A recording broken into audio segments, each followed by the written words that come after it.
मुकेश अंबानी हमारे प्यारे मोटा भाई, देश के दूसरे सबसे अमीर आदमी। वो तो अडानी जी आ गए, नहीं तो ये तो पहले ही थे। इनकी कमाई कितनी है आपको पता है? सिर्फ रिलायंस इंडस्ट्री से जो प्रॉफिट आता है वो आता है 150 करोड़ रुपए प्रतिदिन। उसके अलावा बहुत सारी कंपनी और बहुत सारे काम है। आप बस ऐसा मान के चलो कि अगर आप घर से निकले हो, कोई सा भी प्रोडक्ट ले रहे हो, कोई सी भी सर्विस ले रहे हो, उसमें कहीं ना कहीं मोटा भाई बैठे हुए हैं। आप अगर महीने भर में 10,000 रुपए खर्च करते हो, उसका कुछ हिस्सा मोदी जी की जेब में टैक्स के रूप में और कुछ हिस्सा मोटा भाई के जेब में जाता ही जाता है। तो मोटा भाई राहुल जी इतनी कितनी जगह आ गए हैं। आप जितनी जगह सोच सकते हो उन जगह तो है, और जिन जगह आप नहीं सोच सकते हो वहां भी मोटा भाई बैठे हैं। अब धीरे धीरे सस्पेंस खोलते हैं, वीडियो की शुरुआत करते हैं। अभी मैं बहुत सारी मोटा भाई की कंपनियों के नाम लूंगा, शायद 20, 30, 40 कंपनियों के नाम जाएंगे, अलग अलग सेक्टर में होगी, और आपको पता पड़ेगा अरे ये भी इसकी, अरे वो भी इसकी। और इतना करने के बाद भी अगर कोई कंपनी का नाम मैं भूल जाऊं तो मुझे कमेंट बॉक्स में बता देना, क्योंकि ये मोटा भाई इतनी कंपनी खोल के बैठे, आधी तो इनको खुद को भी नहीं पता कि मैंने कब खोल दी। बिना टाइम वेस्ट किए करते हैं मैंने मोटा भाई मुकेश अंबानी जी की रिलायंस ग्रुप का विश्लेषण।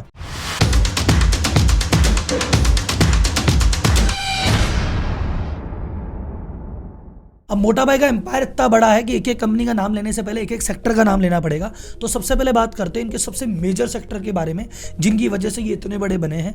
वो सेक्टर इनका ऑयल टू केमिकल सेक्टर, जो एक जामनगर रिफाइनरी लगी हुई है, विश्व की सबसे बड़ी रिफाइनरी है। उसमें मैंने अलग से वीडियो भी बनाया था कि वहां पे कितना पैसा वो कमाते हैं, तो नीचे डिस्क्रिप्शन में लिंक दिया है, वहां जाके आप देख सकते हैं। तो वहां मेन काम क्या होता है? रिलायंस पेट्रोलियम। तो जितना भी पेट्रोल ये वहां से निकालते हैं या क्रूड ऑयल को रिफाइन करते हैं, वो इनकी मेन इनकम है। पेट्रोल आपको पता है, रोज आपको पेट्रोल भराना है, वो भाई साहब पेट्रोल कहीं ना कहीं मोटा भाई के पास से आ रहा है। फिर उसके बाद पेट्रोल के अलावा इंडस्ट्रीज वगैरह में गैस का काफी योगदान होता है, या हमको गैस की जरूरत पड़ती है, उसके लिए मोटा भाई ने कहा कोई टेंशन नहीं, रिलायंस गैस भी एक कंपनी है, हम गैस भी प्रोवाइड कराते हैं। अब ये तो थी मोटी मोटी बात, जहां सरकार से सीधी डीलिंग होती है और बड़े लेवल पे काम होता है।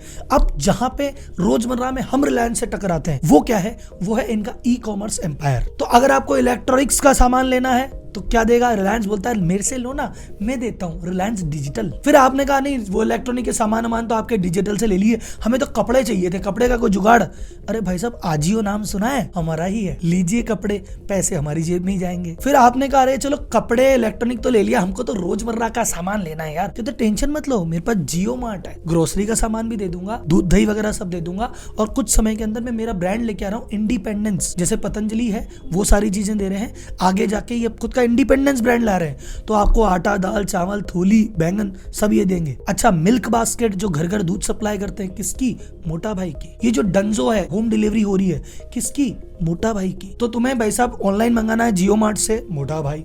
डिलीवरी करानी है, मोटा भाई। दूध चाहिए, मोटा भाई। सुबह घर से उठते ही चालू हो जाते हैं मोटा भाई कलेक्शन करना। अगर आपको घर में फर्नीचर की भी आवश्यकता है, टेंशन मत लेना, ऑनलाइन में जो अर्बन लैडर है ना, मोटा भाई की कंपनी है। आपको लग्जरी फैशन चाहिए कि नहीं, मुझे छोटे मोटे कपड़े आजियो से नहीं, मुझे तो लग्जरी फैशन, आजियो की एक कंपनी हो रही है आजियो लक्स, वो लग्जरी फैशन देती है। और बताओ क्या चाहिए आपको? इनर वियर की भी आवश्यकता थी, तो लॉन्जरी सेगमेंट में भी क्लोविया और अमांते जो ब्रांड है, मोटा भाई के ही है, कहीं ना छोड़ा, अंदर तक घुसे हुए हैं। और से अगर इतनी बातें सुन के आपका दिमाग घूम रहा है और आपको दवाई लेनी है, और नेटमेड से अगर आपने दवाई मंगाई, तो वो भी मोटा भाई का है। और आपने कहा सर दुख रहा है, मैं रिलैक्स होने के लिए मूवी देखने जाऊंगा, तो बुक माई शो से जब टिकट कराओगे, उसका भी कुछ हिस्सा मोटा भाई के पास जाएगा। और अगर आपको घर में और किसी चीज की जरूरत है और आप जस्ट डायल को अप्रोच करते हैं, तो जस्ट डायल में भी मोटा भाई की हिस्सेदारी है। तो भाई साहब अब देखो, ई कॉमर्स एम्पायर में जितनी चीजें लगभग हो सकती थी, को दवाई चाहिए, फर्नीचर चाहिए, दूध चाहिए, ग्रोसरी चाहिए, सब चीजें लेके बैठा हमारे मोटा भाई। ये तो ऑनलाइन पकड़ लिया, ऑफलाइन का भी तो कुछ करना है। तो ऑफलाइन में रिटेल में भी भाई साहब मजबूती से पांव जमा रखे हैं। वहां पे कंपनी है रिलायंस रिटेल, वहां पे क्या क्या मिलेगा आपको? रिलायंस ट्रेंड, सारी शॉपिंग वहीं हो जाएगी। आपके साथ बच्चा जा रहा है, बच्चा रोने लग गया, इमली से खिलौने दिला दो, वो भी मोटा भाई का है। जितनी चीजें भी आपको ऑनलाइन में बताई, आजियो जो है उसके भी ऑफलाइन स्टोर है, जियो मार्ट के भी ऑफलाइन स्टोर है। रिलायंस फ्रेश को भूल गए क्या? बाकी चीजें वहीं से भी तो लोगे। रिलायंस के फुटवियर, रिलायंस के मसाले, ऐसी कौन सी चीजें जो आपको रिलायंस में नहीं मिलेगी? आप किसी ब्रांड्स पे चले जाएंगे, नहीं सर मैं तो किसी मॉल में जा रहा हूँ, वहां तो शायद मोटा भाई नहीं होंगे। ओनली विमल किसका? मोटा भाई का। मार्क एंड स्पेंसर में मोटा भाई का स्टेक है। डीजल के कपड़े लोगे, मोटा भाई का स्टेक है। ऋतु कुमार के लोगे, मोटा भाई का स्टेक है। मनीष मल्होत्रा की पसंद है ना, मनीष मल्होत्रा का लहंगा, मोटा भाई का शेयर है। अच्छा, डिजिटल सर्विस पे चलते हैं कि सर जी एक बार एक काम करो, ऑनलाइन और कहीं तो नहीं है सुनिए मोटा भाई, सर जी जियो आपके फ़ोन में मोटा भाई बैठे हैं। और जियो को सिर्फ टेलीकॉम की कंपनी मत समझना, जियो के में म्यूजिक सुनना हो तो जियो सावन है। अच्छा, ओटीटी की दुनिया में तुम करो नेटफ्लिक्स, तुम करो अमेजन प्राइम, मोटा भाई बोले जियो सिनेमा है, फ्री में आ जाओ, कोई टेंशन नहीं है, फीफा भी दिखाऊंगा, आईपीएल भी दिखाऊंगा। अच्छा, उसके अलावा तुम्हें मोबाइल का इंटरनेट है तो उसके लिए जियो तो है ही, तुम्हें घर में भी लगाना है तो जियो फाइबर भी है। अब अपन आते हैं इंटरटेनमेंट पे। अरे बोले सर जी जियो तो आपने पकड़ लिया, सब इंटरटेनमेंट हो तो गया, बुक माई शो भी तो पकड़ लिया।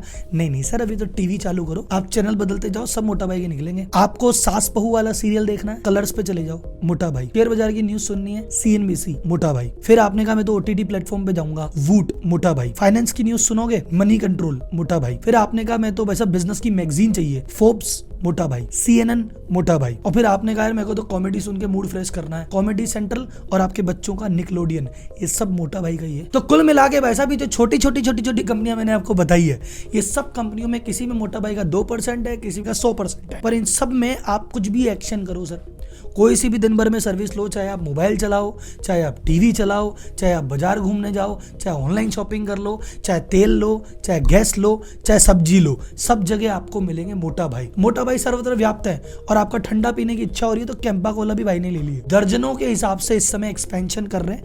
ये वीडियो अगर मैं दोबारा बनाऊंगा अगली बार, तो अगर ये वीडियो अभी 8 मिनट का था तो अगले जाके 18 मिनट का बनेगा, इतने एक्सपेंशन मोटा भाई कर रहे हैं। कुल मिला के बिजनेस सेंस इतना सा है कि जहां भी आदमी का पैसा खर्च होता है वहां मेरी कंपनी होनी चाहिए ताकि मैं पैसा कमा लूं। तो आपको लग रहा है कि ऐसे पेट्रोल बेच के मोटा भाई अमीर हुए हैं, नहीं भाई साहब, वो सब कुछ बेच के अमीर हुए हैं। और ये तो अभी तो पार्टी शुरू हुई है। इसका इंपैक्ट क्या है आप जियो वाली वीडियो देखोगे तो आपको अपने आप समझ में आ जाएगा। और अब आपको लगता है, अब इसमें 2 सवाल मैं आपसे पूछना चाहता हूं। आपको लगता है ये तो हुआ मोटा भाई का, रतन टाटा जी का क्या सीन है? तो अगर आप चाहते हो मैं टाटा एम्पायर को भी ऐसे डिकोड करूं, या अडानी के एम्पायर को भी, या महिंद्रा या बिरला या किसी भी बिजनेस को, तो मुझे बताइए, करेंगे रिसर्च और लेके आएंगे आपके लिए वीडियो। और आप चाहते हैं राहुल जी मोटा मोटी नाम सुन के तो अच्छा लगा, लेकिन मुझे बताओ रिलायंस रिटेल कितना पैसा कमा रहा है, प्रॉफिट में है कि नुकसान में है, क्या हो रहा है? आप चाहते हो एक एक कंपनी का डीप एनालिसिस, तो भी कमेंट में बताओ। तो रिलायंस की एक एक कंपनी को पकड़ के भी एनालिसिस कर देंगे, और अगर आपको समरी में मजा आ रहा है तो अलग अलग ग्रुप की समरी भी दे देंगे, जैसा आप बोलोगे, क्योंकि जनता जनार्दन है और हमारा काम है बिजनेस की क्लिष्ट बातों को, कॉम्प्लेक्स बातों को हंसी मजाक में आप तक पहुंचाना और बिजनेस की जो अलग है वो आपके अंदर जगाना। सो अगर आपको मेरी बातें समझ में आती है, कंटेंट समझ में आता है, तो चैनल को सब्सक्राइब करना, और नहीं आता है तो रहने देना। धन्यवाद, अगली वीडियो में फिर मिलेंगे। जय हिंद।